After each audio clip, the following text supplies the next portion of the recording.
2019 സർവീസിൽ നിന്ന് വിരമിച്ച തിരുവാഭരണ കമ്മീഷണർ KS ബൈജു തിരുവനന്തപുരത്തുള്ള തന്റെ ഫ്ളാറ്റിൽ താമസിച്ചു പോന്നിരുന്നു.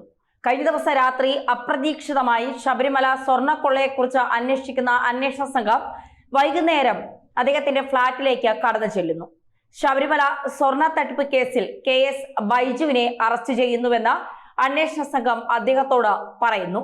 മുൻ തിരുവാഭരണ കമ്മീഷണർ KS ബൈജു പൊതുവെ അറിയപ്പെടുന്ന ഒരാളാണ്. ഇപ്പോഴിതാ ഒരു കൊള്ളക്കാരൻ എന്നതുപോലെ അന്വേഷണ സംഘം അദ്ദേഹത്തെ അറസ്റ്റ് ചെയ്ത് കൂട്ടിക്കൊണ്ടുപോകുന്ന ഒരു കാഴ്ചയാണ് കാണാൻ സാധിച്ചത്. ശബരിമല സന്നിധാനത്ത് നിന്നും സ്വർണ്ണക്കൊള്ള കവർച്ച നടത്തിയ ഓരോ പ്രതികളും വീഴുന്ന കാഴ്ചയാണ് കേരളത്തിന് മുന്നിൽ. ഇത് അയ്യപ്പ ഭക്തർക്ക് സന്തോഷം പകരുന്ന ദൃശ്യങ്ങൾ തന്നെയാണ്. KS ബൈജു കൃത്യമായി ഗൂഢാലോചനയുടെ ഭാഗമാണ്. അത് തെളിയിച്ചെടുക്കാൻ അന്വേഷണ സംഘത്തിന് കഴിഞ്ഞു എന്നുള്ളതാണ് യാഥാർത്ഥ്യം. പാളികൾ കൈമാറുന്ന സമയത്ത് KS ബൈജു സന്നിധാനത്തുണ്ടായിരുന്നില്ല. ഇത് യാദൃച്ഛികമായി സംഭവിച്ചതല്ല എന്ന് അന്വേഷണ സംഘം കൃത്യമായി തിരിച്ചറിഞ്ഞിട്ടുണ്ട്.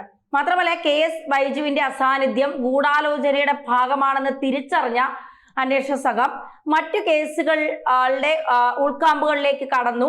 എന്നാൽ ശബരിമല ശ്രീകോവിലിന്റെ സ്വർണം പൊതിഞ്ഞ കട്ടിളപ്പാളികൾ തിരുവാഭരണ കമ്മീഷണറുടെ സാന്നിധ്യത്തിൽ അഴിച്ച് ഉണ്ണികൃഷ്ണ പോറ്റിയുടെ കൈവശം കൊടുത്തുവിട്ടു എന്ന് കൃത്യമായി അന്വേഷണ സംഘം തിരിച്ചറിഞ്ഞിട്ടുണ്ട്. ഇതാണ് ബൈജുവിന് കുരുക്കായത്.